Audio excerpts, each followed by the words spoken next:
आयुर्वेद को बढ़ावा देने के लिए पंचकुला में अगर बात करें तो पहली बार जो विभाग के द्वारा यहाँ पे स्टॉल्स लगाई गई हैं आयुर्वेद के जो फायदे हैं वो बताने के लिए कई। किस तरह से देखते हैं आयुर्वेद का जो भविष्य है? हमारी संस्था का उद्देश्य यही है कि जहां तक अभी आयुर्वेद उतने वैश्विक उतने प्रभावी स्तर तक नहीं पहुंच पाया जन सामान्य तक, तो वहां पर एक प्रदर्शनी लगा करके जन सामान्य को जोड़ने का प्रयास किया जा रहा है। पिछले 3 दिनों में पंचकुला, जीरकपुर, चंडीगढ़, मोहाली से लगभग 12,000 लोगों ने प्रतिभाग किया है प्रदर्शनी में और निःशुल्क स्वास्थ्य शिविर में। तो चिकित्सा शिविर हो या रक्तदान शिविर हो, आयुर्वेद का औषधि मेला हो, जन सामान्य जब उससे नहीं जुड़ेगा अगर, तो हम आयुर्वेद को घर घर तक नहीं ले जा सकेंगे। डॉक्टर्स को एक साथ सम्मिलित करना भी जरूरी है, उतना ही जरूरी जन सामान्य तक डॉक्टर्स को पहुंचाना है। तो इस तरह के शिविर का और कार्यक्रमों का तभी पूरा उद्देश्य होगा जब तक हम जन सामान्य तक पहुंच नहीं पाएंगे।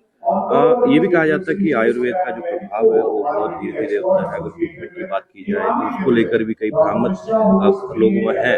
तो क्या प्रयास किया गया है कि इस जो कार्यक्रम है जो मुफ्त था इसमें ये चीज को बताया जाए?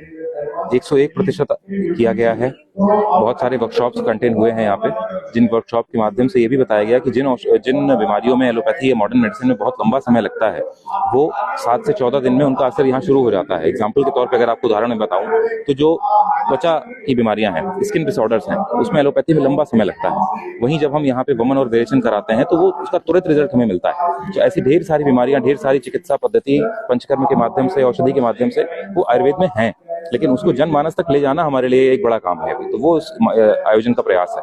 तो आगे किस तरह से प्रयास रहने वाले हैं? आयुर्वेद फाउंडेशन हर साल एक बड़ा इस तरह का आयोजन करता ही है। अगले साल भी एक होने वाला है। साथ ही साथ हर महीने हम स्वास्थ्य शिविर, रक्तदान शिविर और निःशुल्क स्वास्थ्य कैंप एक लगाते हैं। तो वो जन सामान्य को जोड़ने का प्रयास है हमारा।